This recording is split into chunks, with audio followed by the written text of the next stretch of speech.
네, 묵도하심으로 6월 첫째 주 성경 예배를 하나님 앞에 올려드리도록 하겠습니다. 묵도하시겠습니다.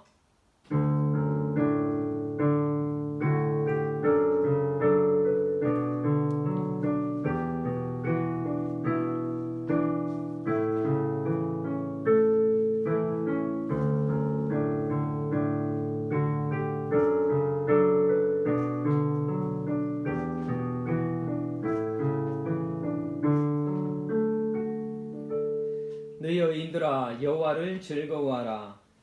찬송은 정직한 자들이 마땅히 할 바로다. 좋으신 아버지 하나님, 우리가 오늘도 정직한 마음으로 아버지 하나님을 찬송하고 즐거워하는 마음으로 주님 앞에 예배하러 나아가겠사오니 하나님 저희들에게 정직한 영을 허락하여 주시옵시고 하나님을 예배할 수 있는 거룩한 예배자가 될 수 있도록 하나님 인도하여 주시옵소서. 아버지 하나님, 지금 이 세상은 코로나와 조지 플로이드의 그 사망으로 인하여서 세상이 많이 아파하고 하나님 슬퍼하고 고통과 그 분노의 그 감정에 휩싸여 있습니다. 아버지 하나님, 아버지 하나님께서 이 세상 가운데 임하여 주셔서 하나님 고통과 아픔 가운데 있는 슬픔 가운데 있는 자들의 그 심령을 위로하여 주시옵시고 하나님 그들의 심령이 주님으로 인하여서 깨끗이 치유되어지고 회복되어지는 놀라운 은혜가 하나님 있게 하여 주시옵소서. 오늘 이 예배를 아버지 하나님께서 기뻐 받으시는 거룩한 예배가 되게 하여 주시기를 간절히 소원하며 귀하신 예수 그리스도 이름으로 기도드립니다. 아멘. 예, 우리가 오늘 찬송 713장을 하나님 앞에 올려드릴 터인데 지금 우리 이 세상의 사람들에게 그리고 그리스도인들에게 꼭 필요한 찬양일 것 같습니다. 우리가 가사를 잘 생각하시면서 기도하는 마음으로 이 찬양을 하나님 앞에 올려드리도록 하겠습니다. 찬양 드리겠습니다.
예, 우리 교동문 77번 교독하도록 하겠습니다. 교독하겠습니다. 하나님이 세상을 이처럼 사랑하사 독생자를 주셨으니 이는 그를 믿는 자마다 멸망하지 않고 영생을 얻게 하려 하심이라. 하나님이 그 아들을 세상에 보내신 것은 세상을 심판하려 하심이 아니요 그로 말미암아 세상이 구원을 받게 하려 하심이라. 그를 믿는 자는 심판을 받지 아니하는 것이요 믿지 아니하는 자는 하나님의 독생자의 이름을 믿지 아니하므로 벌써 심판을 받은 것이니라. 그 정죄는 이것이니 곧 빛이 세상에 왔으되 사람들이 자기 행위가 악함으로 빛보다 어둠을 더 사랑한 것이라. 악을 행하는 자마다 빛을 미워하여 빛으로 오지 아니하나니 이는 그 행위가 드러날까 함이요 진리를 따르는 자는 빛으로 오나니 이는 그 행위가 하나님 안에서 행한 것임을 나타내려 함이라 하시니라. 아멘. 예, 오늘 예배를 위하여서 이윤정 부교님 기도해 주시겠습니다. 너희는 이전 일을 기억하지 말며 옛날 일을 생각하지 말라. 보라, 내가 새 일을 행하리니 이제 나타낼 것이라. 사랑의 하나님 아버지, 이 세상을 창조하시고 우리들을 만드셨으며 이 땅에 살게 하심에 아버지께 영광과 감사와 찬양을 올려드립니다.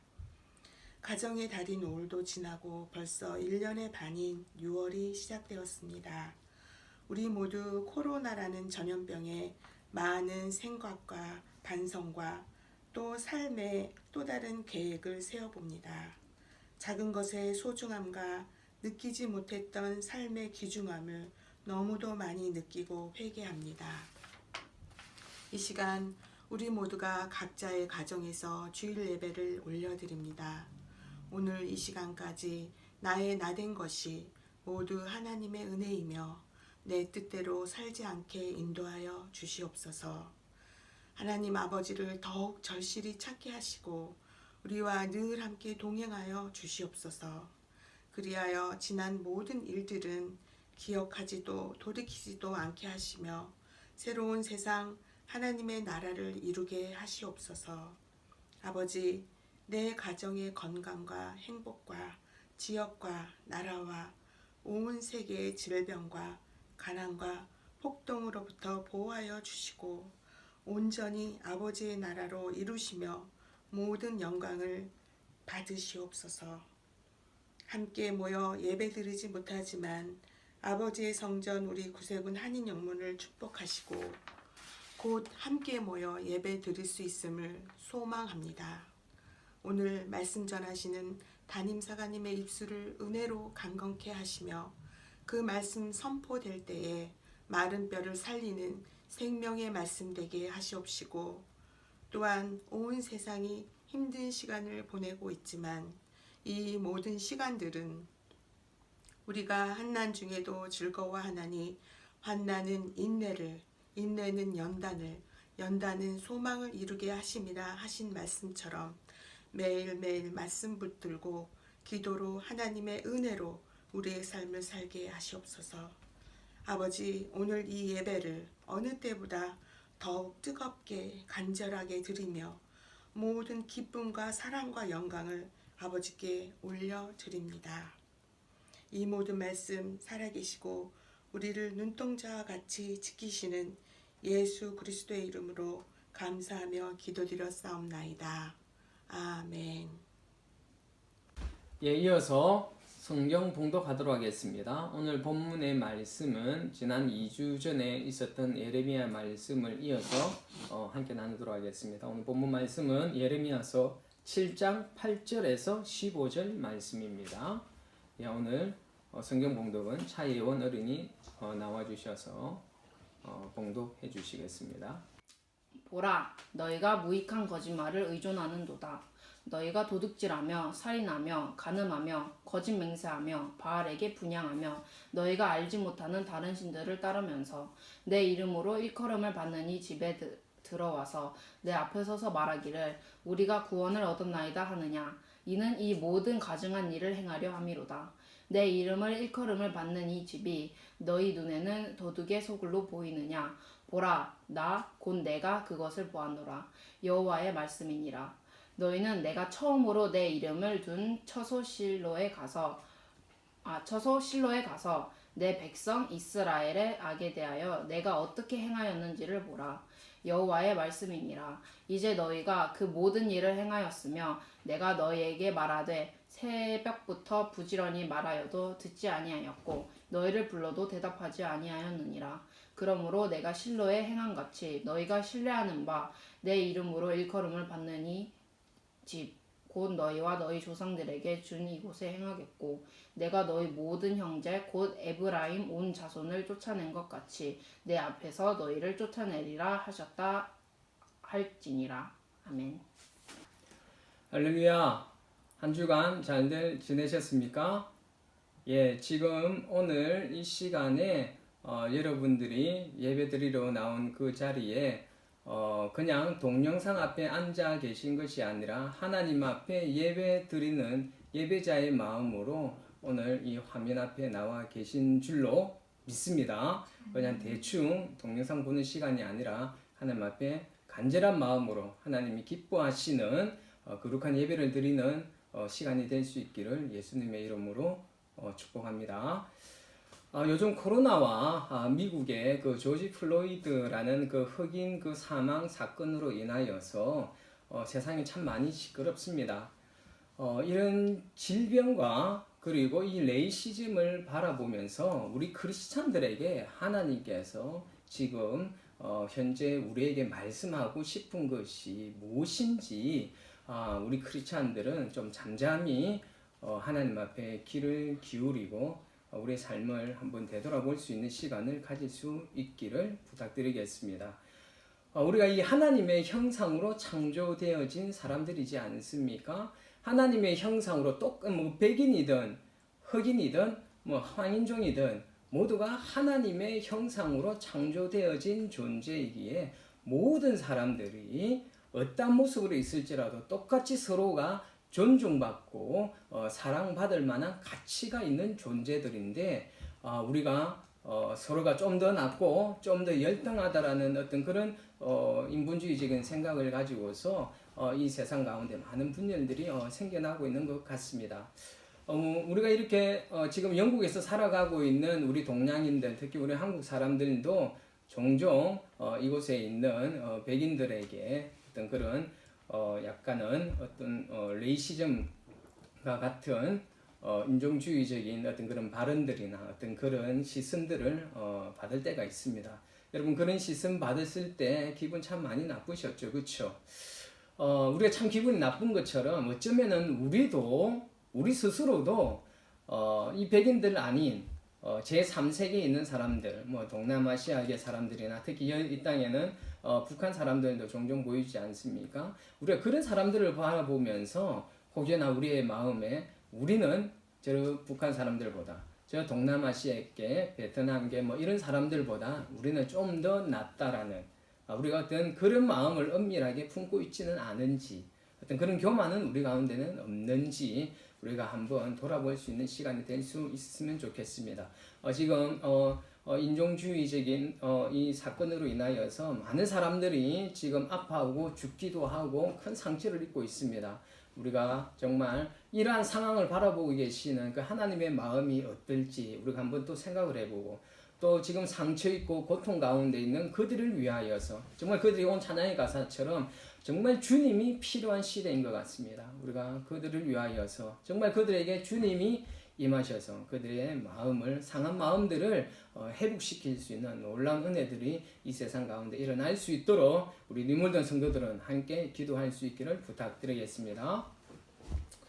자, 오늘은 2주 전에 나누었던 예레미야의 말씀을 연속해서 나누도록 하겠습니다. 지난 시간을 정리할 것 같으면은 이스라엘 백성들은 종교개혁을 이루었던 요시야 왕이 죽고 여호아하스와 그 다음에 여호야김이 이렇게 왕으로 이어받으면서 이스라엘 백성들은 다시 다 요시아 왕이 다 파괴했던 그 계획을 이루었던 그 이방의 우상들을 다시 섬기고 하나님의 말씀에 불순종하는 삶을 살고 있었습니다. 그러나 이런 하나님 앞에서 그런 불순종하고 하나님 앞에서 악을 행하면서도 그들은 다윗 언약과 시온 언약을 맹신하여서 이 성전을 안전과 보호에 대한 하나님의 보존수표점으로 여기고 있었습니다. 성전이 있고 제사가 끊어지지 않는 한 그들은 무슨 짓을 해도 하나님의 임재가 항상 하나님의 성전에 머물러 있다라고 생각하였습니다. 그래서 그들은 위기 상황은 있을 수 있지만 성전이 있는 이 유다 땅은 절대로 망하지 않는다라는 그릇된 확신을 가지고 있었습니다. 이것은 오늘을 살아가는 우리들에게 경건한 믿음과 행위 없이도 교회만 다니면 구원을 받을 수 있다라고 생각하는 그런 사람들이 있습니다. 그런 생각하는 사람들에게 엄중한 경고를 주고 있는 말씀이라는 것을 우리는 기억해야만 할 것 같습니다. 예레미야 선지자는 오늘 본문을 통해서도 이스라엘 백성들에게 오늘을 살아가고 있는 우리 그리스도인들에게 다시 한번 언급을 하고 있습니다. 8절에 뭐라고 이야기하고 있습니까? 보라, 너희가 무익한 거짓말을 의존하는도다 라고 이야기를 하고 있습니다. 이 무익한 거짓말은 우리 본문 가운데 나와 있죠. 9절과 10절에 구체적으로 잘 나타나 있습니다. 9절과 10절은 뭐라고 되어 있는지 우리가 한번 함께 읽어보도록 하겠습니다. 너희가 도둑질하며 살인하며 간음하며 거짓맹세하며 바알에게 분향하며 너희가 알지 못하는 다른 신들을 따르면서 내 이름으로 일컬음을 받는 이 집에 들어와서 내 앞에 서서 말하기를 우리가 구원을 얻었나이다 하느냐, 이는 이 모든 가정한 일을 행하려 함이로다. 이렇게 나와 있습니다. 자, 온갖 나쁜 짓, 온갖 더러운 짓, 온갖 불의를 자행하면서도 성전에 와서 제사만 드리면은 하나님께서 자신들의 구원을 보장해 주실 거라는 어떤 그런 맹신, 그리고 그런 한 행동에 대하여서 하나님께서 아주 어이없어 하는 그 모습을 우리는 오늘 방금 읽었던 구절을 통해서 우리가 볼 수가 있습니다. 여러분, 그들의 불의는 무엇과 관련이 있는 것 같습니다? 있는 것 같습니까? 우리 읽어보았을 때 그들이 범하였던 죄악들이 뭐하고 관련이 있는 것 같아요? 예, 바로 십계명과 관련이 있지 않습니까? 여러분 그렇게 동의하십니까?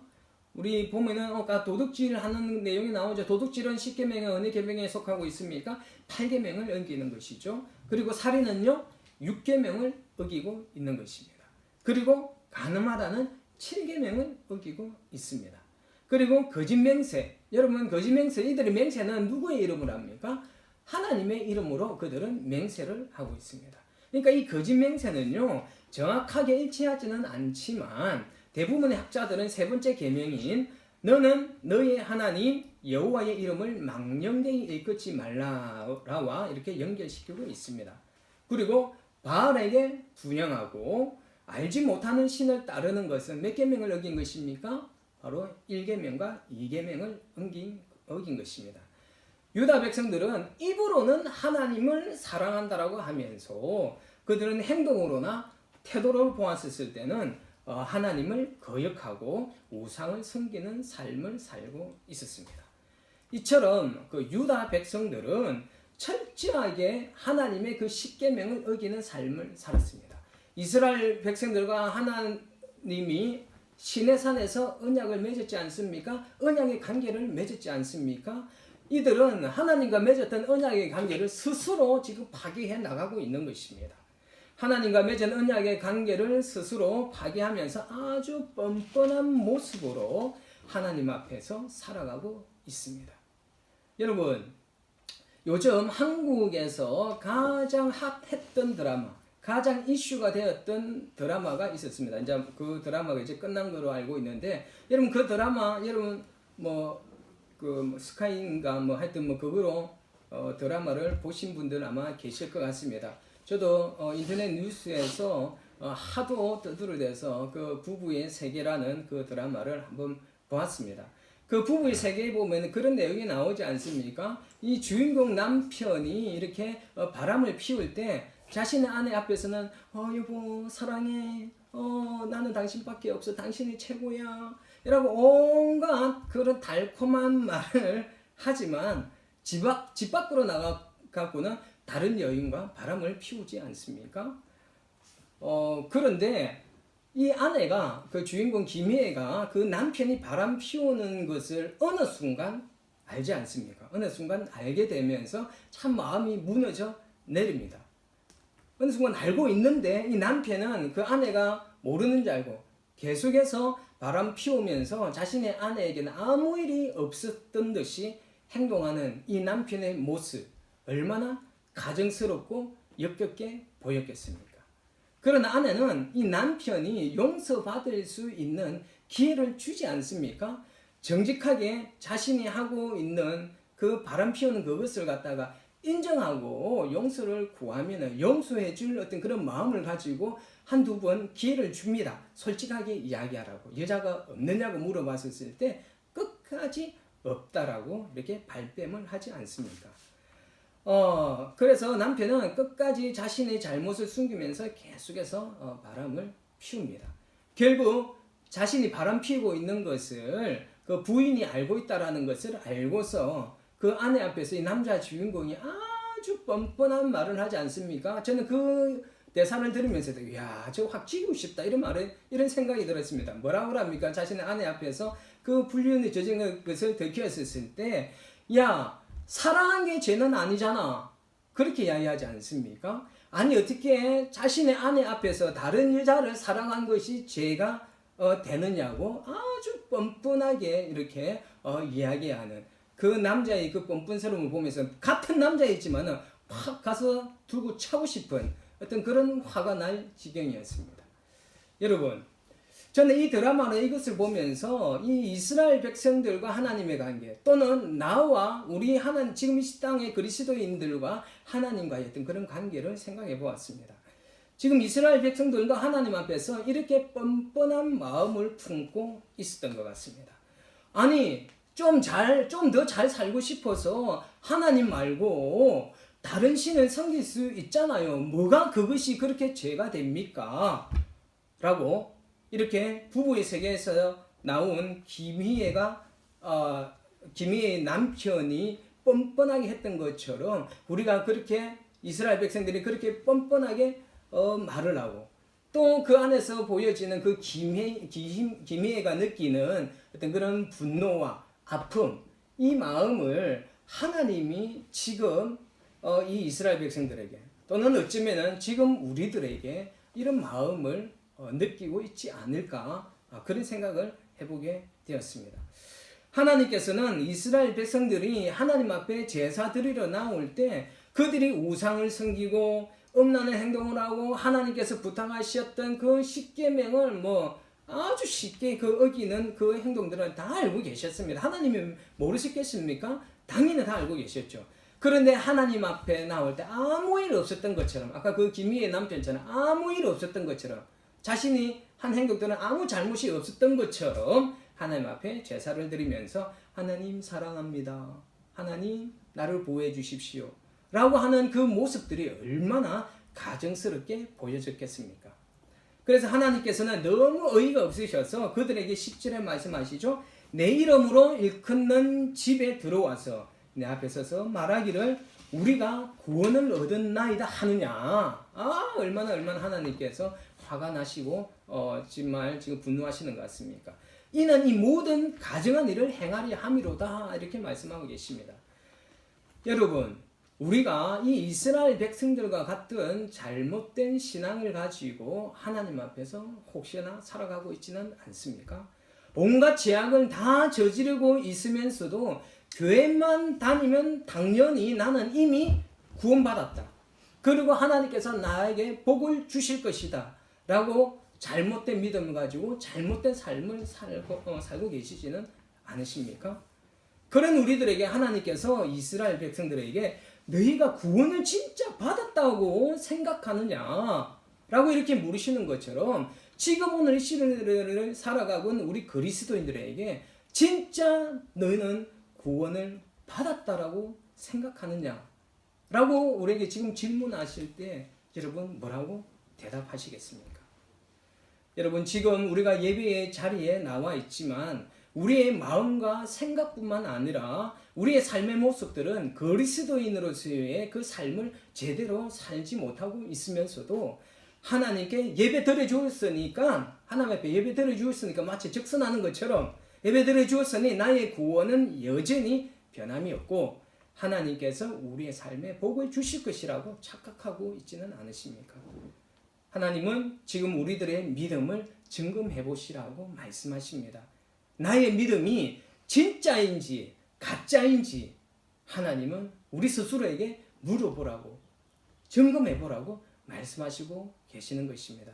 저는 우리 구세군 뉴몰든 하는 영문 성도들은 정말 가짜 믿음, 그냥 포장되어져 있던 믿음, 믿는 척하는 어떤 그런 믿음이 아니라 정말 그 아버지 하나님 앞에서 바른 길과 바른 행위를 하면서 하나님의 마음에 흡족하게 살기 위하여서 몸부림치고 있는 우리 성도들인 줄로 믿습니다. 또 물론 그렇게 살지 못하고 있을 수도 있습니다. 실패할 수 있습니다. 우리는 정말 제대로 속성을 가지고 있기 때문에. 그러나 그 죄성에 우리가 넘어졌다고 해서 그냥 또 포기하고 대충 타협하는 것이 아니라 넘어졌을지라도 다시 몸부림쳐서 하나님 앞에 나아가고자 하는 그 하나님의 성도들을 하나님께서 기뻐하신다라는 것을 기억하시고 우리 죄와 타협하지 않고 정말 하나님 앞에서 바로 살기 위하여서 이 세상 앞에서 바로 살기 위하여서 몸부림치시는 저와 여러분 되시기를 부탁드리겠습니다. 믿음이 없이는 하나님의 나라에 들어갈 수 없다라고 하셨습니다. 여러분들은 예수를 구주로서 믿는 믿음, 예수님을 우리의 생명의 구원자로 여러분 인정하십니까? 예수님을 우리의 삶의 주인으로 영접하는 믿음을 가지고 계십니까? 예수님의 우리의 삶의 주인으로 모시고 있다라면요, 우리는 우리 마음대로 살지 않습니다. 우리가 하나님과 예수님의 관계를 주인과 그 종의 관계로 묘사할 때도 있지 않습니까? 물론 아버지와 친구와 같이 어떤 이런 관계로도 묘사를 하기도 하지만은 또 때로는 그 관계에 있어서 주인과 어떤 그런 종의 그런 관계로 묘사할 때가 있습니다. 여러분, 종은 주인의 말에 어떻게 합니까? 절대적으로 복종하는 것입니다. 주인이 말씀할 때 저는 별로 안 하고 싶은데요. 저는 이걸 하고 싶은데요. 자기가 원하는 대로 할 수 있습니까? 종은 절대로 그렇게 할 수가 없습니다. 주인이 말하면은 종은 그 주인의 말에 100% 순종하는 삶을 살아야 되는 것이 주인과 종의 관계이지 않습니까? 우리가 예수님을 구주, 구원자, 그리고 우리의 주인으로 영접했다라면은 우리가 하나님과 예수님 앞에서 우리가 살고 싶은 대로 우리의 정욕과 우리의 탐욕과 우리의 어떤 그런 쾌락을 위하여서 우리가 하고 싶은 대로 살지 않는다라는 것입니다. 진짜 예수를 구주로서 믿는 믿음을 가진 사람들은요, 하나님께서 말씀하시는 것에 순복하면서 살아가려고 한다라는 것입니다. 여러분, 입으로는 우리가 예수를 믿는다고 하나님을 믿는다라고 하지만 우리의 마음은 어쩌면은 풍요와 번영을 주는 바알, 즉 세상의 돈과 힘을 믿으며 살고 있을 수도 있습니다. 여러분, 우리의 그 신앙을 점검해 보십시오.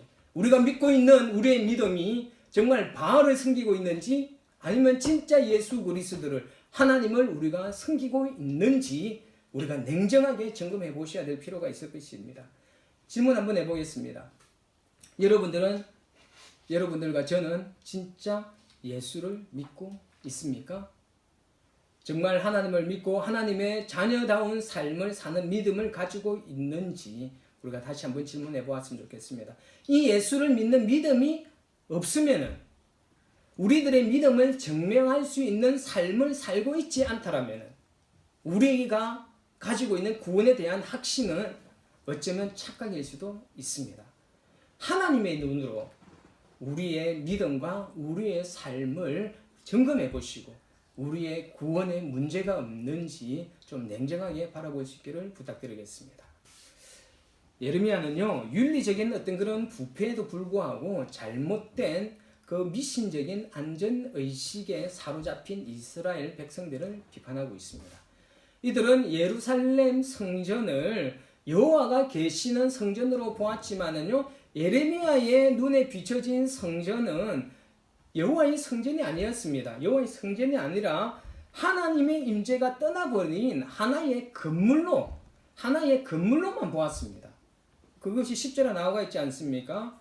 뭐라고 나와 있습니까? 내 이름으로 일컬음을 받는 이 집에 들어와서 라고 합니다. 이 집이라고 이야기를 하고 있습니다. 예레미야는 이 이스라엘 백성들을 바라보는 하나님의 임재가 있는 성전이 아닌 이제는 하나님의 임재가 떠나버린 그저 건물 그 하나에 불과하다라고 아주 냉소적으로 표현을 하고 있지 않습니까? 더 나아가서요, 이 예레미야의 눈에는 이 예루살렘 성전이 더 이상 하나님의 성전이 아니라 무엇으로 보여졌습니까? 도둑의 소굴로 보여지고 있는 것입니다. 물론 이 예레미야의 시선과 하나님의 시선은 동일할 것입니다. 성전 밖에서는 엉망으로 살면서 성전 안에만 들어오면 안전하다는 그들을 바라보며 마치 도둑질해서 얻은 재물을 가지고 와서 하나님 앞에 드리면서 다음에도 자신들의 그 도둑질이 더 잘 될 수 있도록 도와주십시오.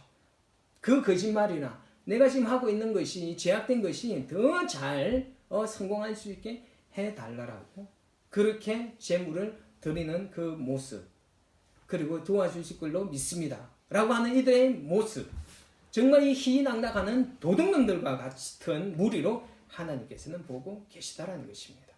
그래서 하나님께서는 이들을 향하여서 야, 이 도둑놈들아, 너희가 그 도둑질을 하고 또 다른 도둑질을 하기 위하여서 나를 이용하려고 하느냐, 내 집에서 당장 나가라 라고 말씀하시는 것 같지 않습니까? 여러분, 이 백성들을 향한 하나님의 거룩한 분노가요, 신약시대에 와서도 나타납니다. 그 예수님을 통하여서, 예수님의 그 성전 정화 사건을 통하여서 하나님의 거룩한 분노를 예수님께서 그대로 보여주고 있지 않습니까? 여러분, 이 성전 정화 사건은요, 사복음서에 다 나오가 있습니다. 다 기록되어 있습니다. 그렇다면은 이 사건을 성경은 아주 중요하게 바라보고 있다라는 것입니다. 마가복음 11장 17절에 볼 것 같으면은 예수님께서 오늘 본문 이 예레미야의 이 말씀을 그대로 인용하고 있습니다. 내 집은 만민이 기도하는 집이라 칭함을 받으리라고 하지 아니하였느냐. 너희는 광도의 소굴로 만들었도다. 이렇게 예수님께서 분노하고 계십니다. 여러분, 이 성전 정화 사건은 성전에서 동물을 파는 것이 문제가 되는 것이 아니었습니다. 제가 전에도 수요 공부 시간 때도 말씀드리기도 했는데, 여러분, 이 순례자들이 먼 곳에서 이렇게 하나님 앞에 절기 때 와서 짐승을 하나님 앞에 제물로 드릴 때 그들이 있는 곳에서 계속해서 그 먼 길을 짐승을 데리고 올 수가 없었습니다. 만약에 조금 오다가 조금 흠비나면 다시 돌아가서 다시 가져와야 되기 때문에 그런 번거로움을 없애주기 위하여서 성전에서 하나님 앞에 드릴 그 예물을 팔도록 허용을 하였습니다. 근데 문제는 무엇이냐면 이 장사가 문제가 아니었고, 여러분, 이 성전에서 이 예물을 팔 수 있었던 사람들은 오직 제사장들만이 그렇게 할 수가 있었습니다. 그러니까 제사장들이 독과점 경영을 하였습니다. 당연히 독과점 경영을 하니까 어떤 현상이 생기겠습니까? 폭리를 취할 수밖에 없었습니다. 엄청난 폭리를 취하면서 그 종교 지도자 그들의 배를 불리고 있었던 것입니다. 여러분, 그 예수님께서 그 상을 엎으실 때 예전에 이거 구비고가 묵상했던 것을 나누어 줬던 건데, 예수님께서 그 상인들의 그 가판대를 이렇게 엎으실 때 누구의 가판대를 엎어버렸느냐면요, 바로 다른 짐승들이 아니라 비둘기를 파는 사람들의 가판대를 엎었습니다. 비둘기는 어떤 사람들이 하나님 앞에 드렸던 제물이었습니까? 바로 그 당시에 소나 양이나 이런 것을 살 수 없었던 아주 가난한 자들이 겨우 사서 하나님 앞에 이거라도 하나님 앞에 드리고 싶습니다라는 그런 가난한 자들이 드렸던 그런 예물이었어요. 그런 제물이었어요. 그런데 그런 제물마저도 이 제사장들은 그들의 폭리를 취하기 위하여 그들에게까지 아주 많은 폭리를 취하는 그런 장사를 하였던 것입니다. 그러니까 바로 예수님께서는 정말 힘없고 가난한 자들에게까지 더러운 탐욕을 내비치는 그들에게 크게 분노하고 계셨던 것입니다. 예수님은 하나님의 임재가 있고 그곳에서 기도해야 할 거룩한 성전이 이 일부의 사람들의 그 탐욕을 채우기 위하여서 가난한 자들의 고열까지 빨아먹는 마치 강도의 소굴로 변질되어진 것에 예수님께서는 그리고 하나님께서는 분노하셨던 것입니다. 지금 이 예레미야 시대 때의 이 이스라엘 백성들과 그리고 이 신약의 이스라엘 백성들에게 하나님의 그 실망을 넘어서 거룩한 분노가 발현되고 있는 것입니다. 자, 그렇다면 우리의 성전은 어떻습니까? 여러분, 제가 전에 이 성전의 개념 말씀드렸습니다. 이 성전의 개념은 오늘날 교회로 대체되어졌습니다. 무엇이 교회이고 무엇이 성전입니까? 바로 하나님을 믿는 백성들의 공동체, 그리고 우리 자신, 우리 안에 그 성령께서 거하시기 때문에 우리 자신이 성전, 우리 자신이 교회라고 말씀드렸습니다. 하나님의 백성들이 모여 있는 곳에, 그리고 우리 각자의 그 심령에 하나님의 임재가 있으면 그 공동체가, 그리고 우리 자신이 바로 하나님의 성전, 즉 교회라고 말씀드렸습니다. 여러분, 여러분들의 교회가 거룩하십니까? 하나님의 거룩한 임재가 있을 만큼 우리 교회의 공동체와 우리 자신은 지금 성결한 삶을 살아내고 계시는가요? 하나님과 세상 앞에서 바른 길과 행위를 우리가 하고 살아가고 있습니까? 우리는 하나님 앞에만 모일 때만 교회, 곧 성전이 아닙니다. 우리는 흩어지면서도 모이었던 공동체가 이제 흩어지는 그 가운데에서 하나님의 임재, 하나님의 나라를 이 세상 가운데 전해야 하는 그 사명을 가진 교회라는 것을 우리는 잊지 않았으면 좋겠습니다. 그런 교회와 성전으로서의 삶을 우리가 살아내야 될 줄로 믿습니다. 만약 하나님께서 우리를 바라보시면서 야, 이 도둑놈들아, 나의 성전을, 내가 임재해야 할 교회 공동체와 너희 마음에 더러운 탐욕과 음란과 거짓으로 가득한 강도의 소굴로, 도둑의 소굴로 만들었느냐라고 하신다면 우리는 어떡합니까? 하나님 말고 다른 것도 좀 살아간 그것도 죄인가요? 라고 이렇게 뻔뻔하게 대답하시겠습니까? 우리의 교회의 모습과 우리의 삶의 모습을 성령님의 조명 아래에서 한번 되돌아볼 수 있는 저와 여러분 되시기를 부탁드리겠습니다. 하나님은 예레미야를 통하여서 경고하십니다. 예루살렘의 운명을 이미 파괴되어져 버린 실로의 운명과 동일시하면서 너희는 심판을 받고 멸망하게 될 것이라고 오늘 본문의 말씀을 통해서 경고하고 계시지 않습니까? 14절에 그러므로 내가 실로의 행함같이 너희가 신뢰하는 바 내 이름으로 일컬음을 받는 이 집 곧 너희와 너희 조상들에게 준 이곳에 행하겠고 라고 그랬습니다. 실로의 행함같이 행하겠고 이 말씀이에요. 여러분 12절에 나와 있는 것처럼 이 실로는요, 하나님께서 처음으로 당신의 이름을 둔 처소였습니다. 실로의 이 성소는요, 일찍이 사사시대 때부터 법궤가 안치되어 있던 장소였습니다. 근데 여러분 잘 아시다시피 엘리 대제사장 그때 엘리의 두 아들이 그 블레셋과의 전투를 할 때 이 법궤를 가지고 나갔다가 그 전쟁에서 패하고 이 법궤를 어떻게 됩니까? 빼앗깁니다. 근데 그 법궤가 나중에 다시 돌아오지 않습니까? 그때 이 법궤가 돌아올 때 이 법궤가 이 실로로 가지 않습니다. 어디로 갔습니까? 베세메스를 지나서 기럇 여아림으로 이렇게 법궤가 가는 것을 볼 수가 있습니다. 실로로 가지 않고 기럇 여아림 쪽으로 가는 것을 보았었을 때 이 실로는요, 바로 이 블레셋 군대에 의하여서 초토화 되었다라는 것을 우리는 유추를 할 수가 있는 것입니다. 왜 이런 일이 발생했습니까? 왜 이렇게 하나님의 이 거룩한 처소가 완전히 초토화되는 일이 일어났습니까? 그것은 바로 이 엘리 대제사장 두 아들, 종교 지도자, 이 제사장들의 그 엄청난 타락이 그들의 타락으로만 그친 것이 아니라 하나님의 백성들에게 영향을 미쳤고, 그 하나님의 백성들 또한 그 타락한 그 종교 제사장들처럼 그들도 타락한 범죄를 하나님 앞에서 계속해서 지었기 때문에 하나님께서는 이 전쟁에서 패하게 하셨고, 그 하나님의 거룩한 처소였던 이 실로를 하나님께서는 파괴시켰던 것입니다. 여러분, 그들이 블레셋과 전쟁을 할 때 하나님은 법궤를 들고 나가지 않습니까? 여러분, 당연히 이 법궤가 있기 때문에 이들은 이 전쟁 가운데서 승리할 거라는 당연한 생각을 가지고 있었지만은 그들은 그 전쟁에서 졌습니다. 하나님의 임재가 떠난 법궤는 그거는 단지 하나의 나무 상자에 불과했습니다.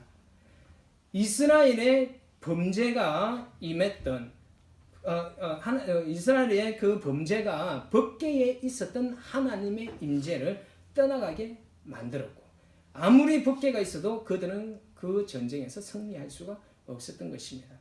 법궤가 승리를 보장하는 것이 아니라 하나님의 그 임재가 승리를 이끄시는 것이지 않겠습니까? 그 하나님의 임재가 어디에 있습니까? 죄악이 있는 곳에 하나님의 임재가 임하지 않는다라고 했습니다. 정말 거룩하고 성결한 그곳에 하나님의 거룩한 영광의 임재가 임하고 하나님의 능력과 하나님의 복이 임하는 것이지 않습니까? 여러분, 정말 여러분들의 그 심령 가운데 하나님의 거룩한 임재, 하나님의 능력, 하나님의 은혜가 임하기를 원하신다라면은 저와 여러분들의 그 삶이 거룩하고 성결해지는 그 삶으로 돌아서야 될 줄로 믿습니다. 실로를 통한 그 역사적인 중요한 교훈을 하나님께서는 그 이스라엘 백성들에게 말씀하고 있습니다. 그런데 이 이스라엘 백성들은 이 하나님의 이 교훈을 무시하고 있습니다.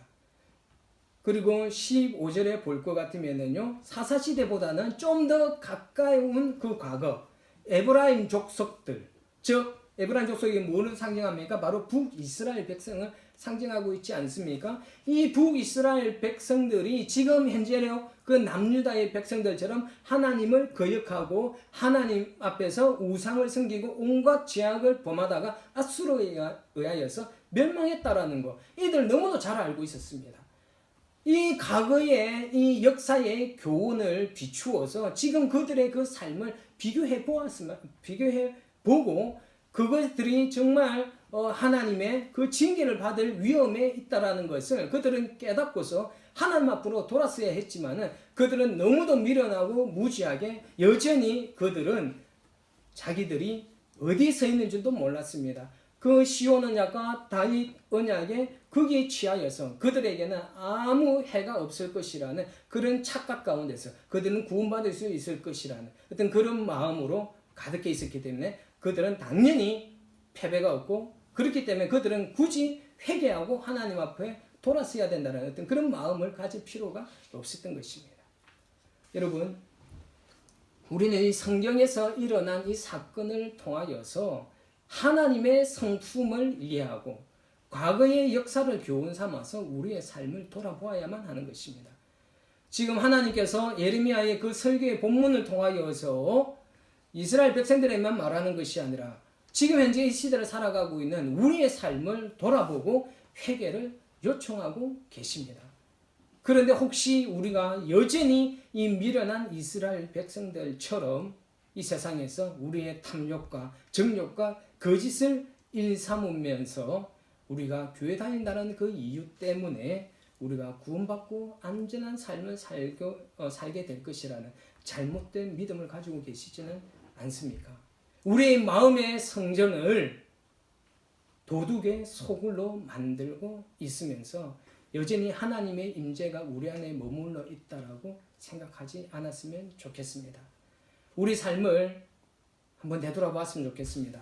우리 삶을 성령님의 조명 아래에서 감찰하고 회개할 것이 있으면 마음을 찢으면서 자복하고 하나님 앞으로 돌이킬 수 있는 진정한 회개의 삶을 살 수 있었으면 좋겠습니다. 죄만 인정하는 자복만 하는 것이 아니라 그 죄 가운데서 완전히 돌이켜서 하나님 앞으로 돌아가는 것이 진짜 회개이지 않습니까? 입술로만 자복하지 말고 우리의 삶으로, 우리의 행동으로 하나님 앞으로 돌아서는 거룩한 백성이 될 수 있었으면 좋겠습니다. 저는 우리 구세군 뉴몰든 성도들이 정말 건강한 믿음을 가진 하나님의 교회가 될 수 있기를 부탁드리겠습니다. 기복주의적인 신앙에 매달리지 않았으면 좋겠습니다. 잘못된 병들은 믿음의 삶을 살지 않았으면 좋겠습니다. 여러분, 이런 설교들이 여러분들의 그 마음을 편안하게 해주지 못할 거라는 거 잘 알고 있지만 그럼에도 불구하고 하나님께서 우리들에게 강력하게 말씀하시는 죄에 대한 회개 그리고 거룩한 삶의 회복 이것에 대하여서 우리는 선포하지 않을 수가 없습니다. 여러분, 우리 구세군 뉴몰든 성도 여러분, 정말 우리가 건강한 믿음 위에 서 있었으면 좋겠습니다. 예수님을 우리가 구주로서 삼고 계신다라면은 우리가 원하는, 우리가 세상 가운데서 우리의 육신이 원하는 대로의 그 삶을 사는 그리스도인들이 아니라 정말 예수님이 주인으로 삼고 있다면 그 주인 되신 예수님께서, 하나님께서 우리에게 말씀하시는 거룩한 삶으로 돌이키라는 그 하나님의 엄미한 명령에, 예수님의 명령에 순종하여서 우리가 거룩한 삶으로, 성결한 삶으로 돌아갈 수 있는 우리 구세군 뉴몰든 성도들 되시기를 예수 그리스도 이름으로 축원합니다. 예, 찬송 258장 하나님 앞에 올려드리겠습니다. 그런데 오늘은 축도가 끝난 뒤에 교회 광고가 있습니다. 오늘 교회 광고 중요한 광고이시니까 여러분 축도 끝나고 난 뒤에 그 광고까지 다 시청하셨으면 좋겠습니다. 우리 찬송 258장 하나님 앞에 올려드리며 우리가 회개하는 마음으로 하나님 앞에 나아가겠습니다.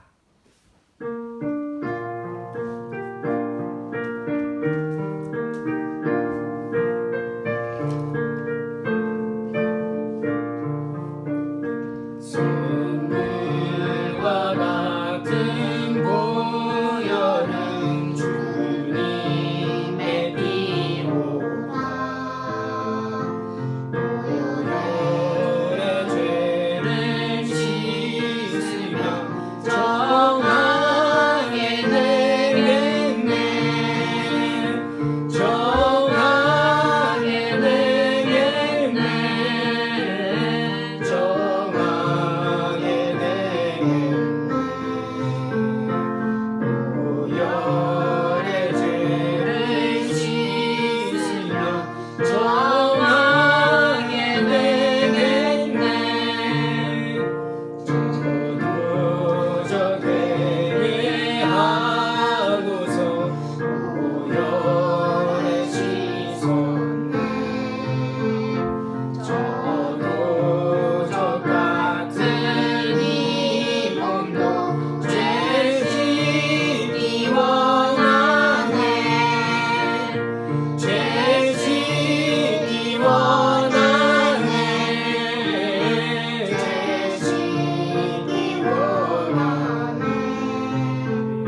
지금은 예수 그리스도의 십자가의 은혜와 아버지 하나님의 그 크신 사랑과 성령님의 감화 감동 교통 위로하시니 이제는 하나님께서 기뻐하시지 않는 죄악된 삶에서 돌이키고 정말 하나님의 거룩한 임재가 우리들의 교회 공동체와 우리 각자의 심령 가운데 풍성하게 임하기를 갈망하는 모든 하나님의 백성들 머리머리 위에 영원토록 함께하여 주시옵기를 간절히 축원하옵나이다. 아멘. 예, 간구하겠습니다. 예, 우리가 다음 주부터는 이제 이렇게 유튜브 동영상으로 우리가 예배를 드리지 않고 실시간 예배를 드리도록 하겠습니다. 줌이라는 그 화상 그 회의하는 그 프로그램이 있습니다. 그 앱을 다운받아서 우리가 같이 이제 얼굴을 온라인이지만은 그 온라인 가운데에서 같은 시간에 우리가 함께 예배를 드리는 시간을 가지도록 하겠습니다. 그러면 이 동영상으로 보다 보니까 너무 우리가 하나님 앞에 편안하게 예배를 드리고 있는 것 같습니다. 때로는 그냥 잊어버릴 때도 있고, 물론 바쁘셔서 그럴 수도 있지만 잊어버릴 때도 있고, 또는 우리가 마음과 우리의 어떤 그런 상태가 준비되어지지 않는 가운데서 그냥 동영상으로만 이렇게 예배를 구경하는 듯한 어떤 그런 기분으로 우리가 자리에 나아가기보다는 우리가 좀 마음과 어떤 생각이 준비되어진 가운데 우리가 똑같이 하나님 앞에 함께 예배를 드리는 시간을 가지고자 합니다. 이 줌이라는 그 앱이 다 있습니다. 핸드폰이나 컴퓨터에 가면은 그 줌이라는 그 앱이 있는데 그 앱을 다운로드 받으시면은 제가 여러분들에게 예배를 드리기 전에 아이디와 그날 아이디와 비밀번호를 알려드리면은 그곳에 입력만 하면은 다 같이 이렇게 예배 드리는 곳에 입장을 할 수가 있습니다. 그래서 아마 자녀들이 있는 분들은 대부분 컴퓨터나 핸드폰에 그 설치하는 것이 어렵진 않을 것입니다. 근데 그것을 설치하기가 좀 어렵게 생각되시는 분들은 저희들이 그분들을 방문하여서 그 앱을 다운로드하고 그것에 들어오는 방법을 가르쳐 드리도록 하겠습니다.